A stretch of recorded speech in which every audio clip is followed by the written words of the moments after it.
You want to see absolute destruction? Angela Rye gets absolutely destroyed. Did you all see this Byron Donalds interview on The Breakfast Club? It was 1 hour and 12 minutes of absolute destruction. It's easy when you got information on your side. And Angela Rye learned that lesson the hard way. Oh yeah, she did. Outclassed and outmatched. I mean, it wasn't even close. It was like she's been arguing with people. She overestimated her skills and unfortunately just gets dismantled, torn apart. There's levels to this. Are we thriving? Is our members in your state? I would argue we're not really thriving right now. This inflation, which by the way was brought to us by Kamala Harris, has really slowed down people from being able to excel. By Kamala? Yes. The vice president. Charlemagne. It's still the president. Charlemagne, listen, man. When Joe Biden wanted to do his American Rescue Plan, Kamala Harris was the tie-breaking vote in the United States Senate. Wow. She broke the tie that started this inflation that has hurt so many people in our country. Everybody listening to your show. It's not true? First of all, it's you sure you want to go there? Tie-breaking vote. You sure you want to go there? Go outside, Congressman, when you go outside. You sure you want to go there? District, Okay, let's go there. You got notes. You got notes, Angela, right?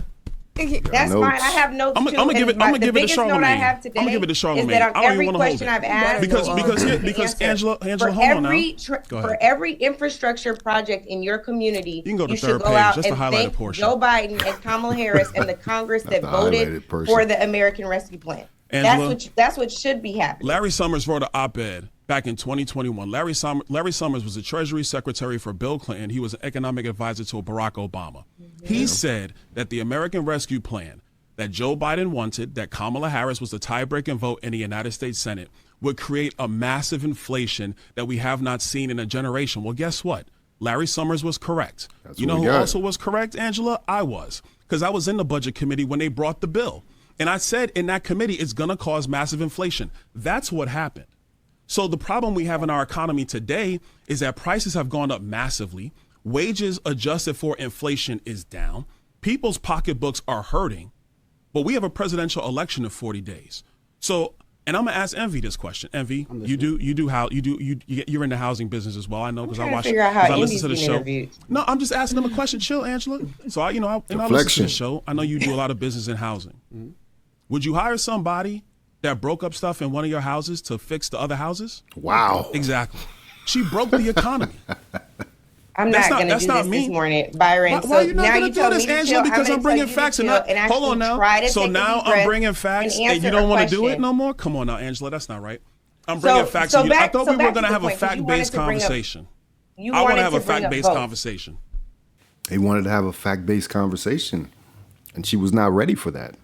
She was not ready for the possibility that Byron could come in there and absolutely destroy all the narratives that have been pushed in the past few years. Some of the narratives that they've been pushing have been false this whole time. I always had an idea that they were fake, but as far as like hearing the exact moments, the details of why these things don't work, these narratives don't work. What does qualified immunity have to do with having less police officers?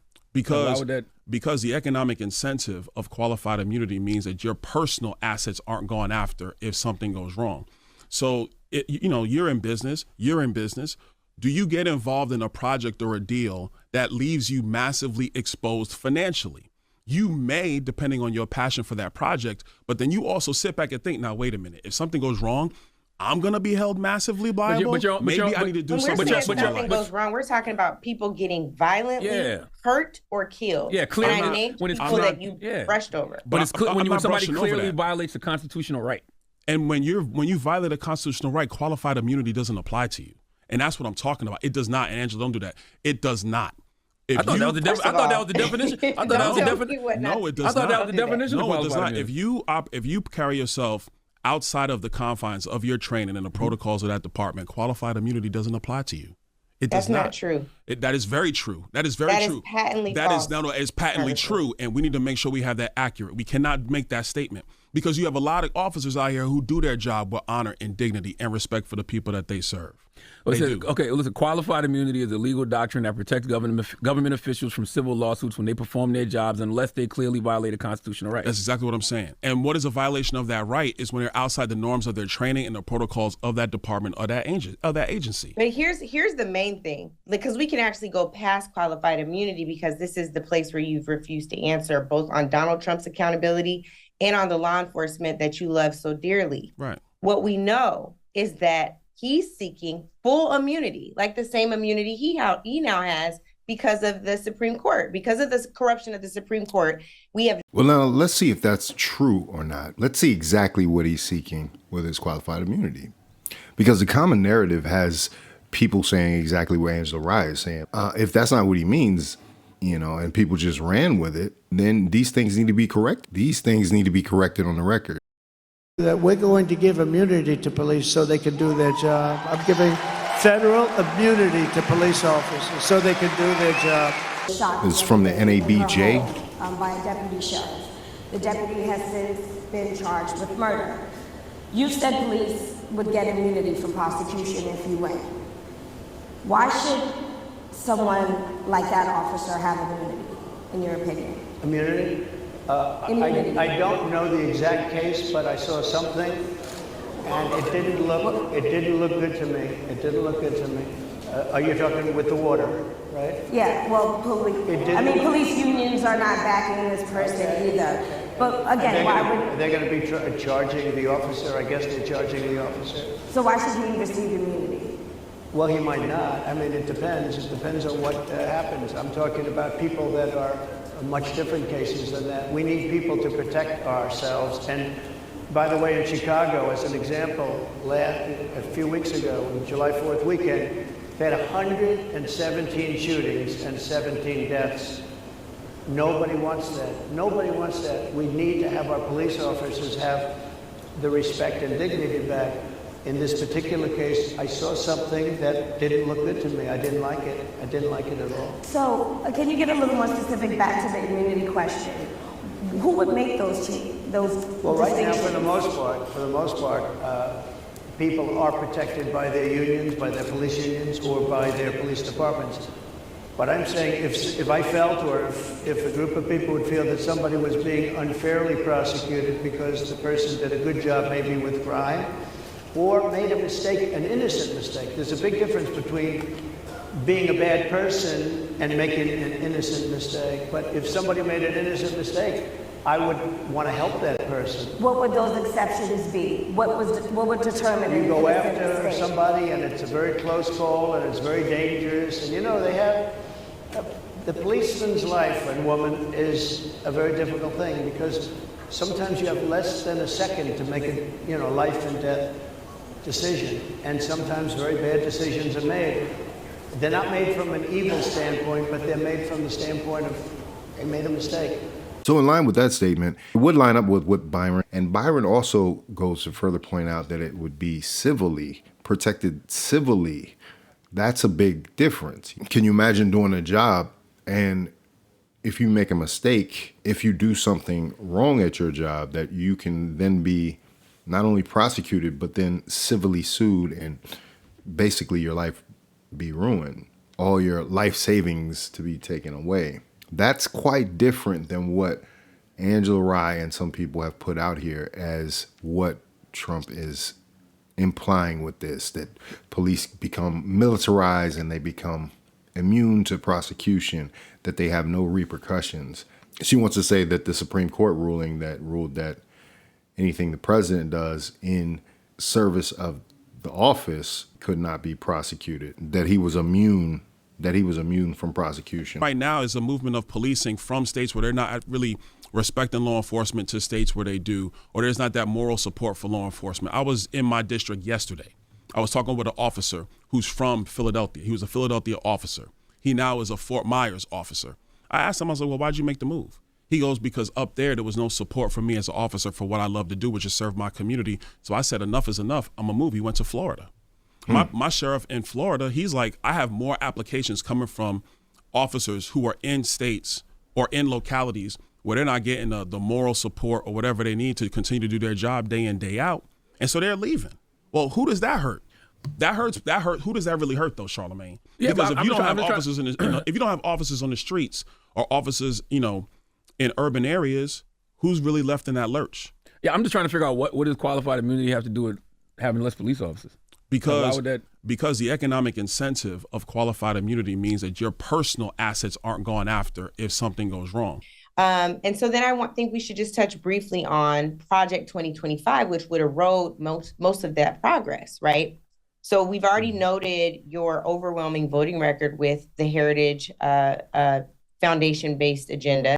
They love bringing up the boogeyman of Project 2025. How many times do they have to say that Project 2025 is something that is not anything but a think tank proposing their own ideas, not necessarily the party's ideas or the candidate's ideas? That's the deception we're having here, and it's kind of getting old. It's getting tired, especially when people have denied it and basically repudiated it and what else, disavowed it.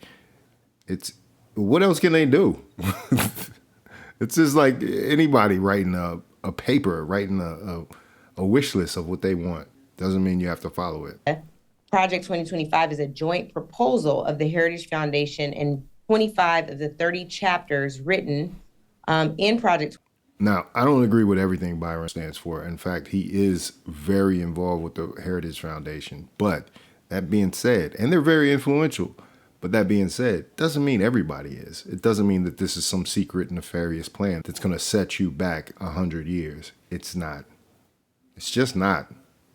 In Project 2025 were written by former Trump staffers, at least 140 people who worked for Donald Trump, worked on Project 2025. And we know that it is treacherous for the Black community because it seeks to dismantle affirmative action, weaken anti-discrimination laws, reduce the enforcement power. Black people are not the biggest beneficiary of affirmative action. We know that to be a fact now. And we also know that affirmative action is pretty much done. It's a wrap. Supreme Court already made a ruling on it. If it's not benefiting us, if it's not doing what it was intended to do, then why are we using it as some type of clarion call to they're going to take this away from us? Powers of the Equal Employment Opportunity Commission, which, by the way, Clarence Thomas used to work there, reduce Medicaid funding, eliminate programs aimed at addressing health disparities, includes measures to increase policing and incarceration, reduce funding for community-based alternatives, and eliminate initiatives aimed at addressing systemic racism in the justice system. As a Black man, how are you not concerned with the agenda that is proposed by Project 2025? To be blunt, I'm not concerned about it because nobody in the Trump campaign or Donald Trump himself is even talking about it. To be blunt with you, Angela, none of us have even read it. So here's the problem, right? I get it. So none of us is, you're saying that the 25 of the 30 chapters that were written by his former staff and at least 140 people who worked for Donald Trump haven't touched it, or are you now distancing yourself from those people? I'm happy to name names, including Stephen Miller, who I know you're very familiar with, was a very senior official in the Trump administration. And I know that we're clear about the fact that you guys are not naming it anymore because it's kind of become the boogeyman of this campaign, right? I think I might have to start saying fuck Project 2025, to be honest with you. Really distance yourself. That's what Donald Trump has done. He's distanced himself every single time. Every time he's asked about it, he goes, I have nothing to do with it. I don't even know. But Donald Trump isn't here today, Byron. I know. Hold on now. Let me. Do you fuck with it? You like it? I haven't read it. So this is the thing, Charlemagne. I haven't. So even I just named what it does. Angela, first of all, with all due respect, I like to read things for myself before. That's smart. You know what I'm saying? And that's all due respect to you, but I want to read everything for myself before I make a judgment. I will tell you that, like the Heritage Foundation, there are think tanks all through Washington. You have the Center for American Progress and all these other think tanks. They all do a bunch of policy prescriptions. They all do a bunch of programs and projects. I think the UN has something called Project 2030. That's a UN project that's going on right now. What I do know is that Heritage Foundation or any other policy group is not setting policy for Donald Trump. Donald Trump setting policy for Donald Trump.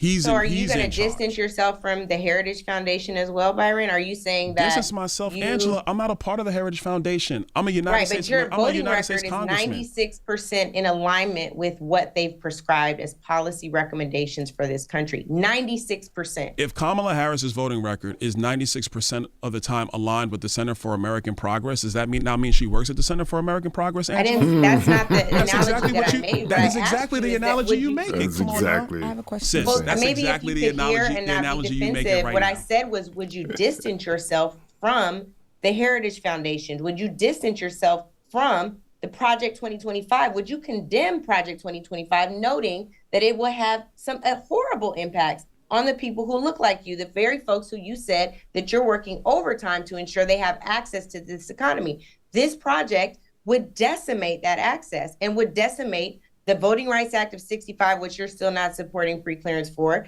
1964 Civil Rights Act, and the Fair Housing Act, all the things that you said that you want to decrease access to. So you got to read it first. Angela, I just said it. I haven't read it. So there's not something I'm ascribing to or supporting in it. Nobody on the Right. Trump campaign, to my knowledge, including President Trump, they have not read it. They're not subscribed to it. And let's be very clear, because you mentioned all the people that were in the Trump admin network over there were doing some of that work. There were people in the Obama admin that work at think tanks now. They're doing policy work. There were people at the course. Georgia. So this happens all the time. I think the issue, hold on, now let me finish now. There are people who work in presidential administrations on Capitol Hill. They go to think tanks. They write up white papers all the time. That does not mean that what they write up actually becomes law. And so that's the point I'm making. So for Vice President Harris's campaign to be talking so much about Project 2025, which Donald Trump isn't even a part of, has not subscribed to, has not said this is my plan, when you can go to his website and you see the policies he wants to support. Which is in lockstep with Project 2025. No, it is not, Angela. You need to stop now. Or you can read the Republican platform, which Donald Trump actually changed at our convention this year, which is the policy sets of our party and what we are ascribing to and what we want to do as a party. I think that's where voters need to go. Trump has. So if there's no distinction between Project 2025, the Republican platform, and Donald Trump's campaign platform, how can you distance yourself from Project 2025? I got a different question, because Trump has disavowed Project He's 2025. I'm just seeking an answer. But he did praise the Heritage Foundation a lot for years. Of course, I mean, yeah, we all have praised the Heritage Foundation, but that doesn't mean we agree with that work that Heritage did. But here's my question. What does Kamala Harris actually want to do? Because let's talk about her economic plans that she's come out. I'm going to go through a couple of them. She says she wants to tax unrealized gains. I don't know if she really wants to do that anymore, because Mark Cuban, who's supporting her, went on CNBC and said that it would destroy the stock market. Answer Project 2025. But hold on, I'm checking to see where Kamala Harris is in this conversation. Because we have a presidential election in 38 days now, which is the thing that's coming forward. So we need to have this conversation. She wants to do price gouging, or go after price gouging. Well, how are you going to do that? Because when you do that, what you're actually going to do is put downward pressure on prices in our country. When you do that artificially, what you create is scarcity of product. So what is a lot of economists have said the exact same. you're actually going to do is put downward pressure on prices in our country. When you do that artificially, what you create is scarcity of product. So what that means is you're going to have poor people in our country who are going to have less access to goods and services, because rich people are going to get their goods and services no matter what. They have the access points. They're going to get them. So you're going to have less product for poor people in our country. She had a thing about she wants to do $25,000 for a new home, for new first-time home buyers. I think that's great. Well, no, it's not, because what's going to happen is it's going to increase the cost of housing $25,000. Because if you know your first-time home buyer has $25,000 from the government in their back pocket, you as the seller, you're going to be like, oh, wait a minute. Every seller writ large is going to be like, you know what? Well, then I can increase my price to $25,000. It's going to have an upward trajectory shot on housing costs in our country, which is the thing we don't need in America. Right there you have it, man. Like I say, he's not perfect. I disagree with him vehemently on certain things, but in this interview, he kind of went in. And he kind of really filled up a lot of the holes. As a surrogate for the Trump campaign, he's definitely going out there and doing what he needs to do. Even Charlemagne and Envy seemed like they were willing to at least listen to what he had to say. And I think that's important. And Angela Rye she stood no chance. This guy is just, first off, he's a better talker, but secondly, he had facts to back up his talk. But anyway, let me know what you think about it in the comments. If you like this video, like, comment, subscribe, hit the bell notification for all uploads. If you want to watch more, please watch one of these videos down below. Make sure you sign up for the newsletter. The link is in the description. This is Faucette Media.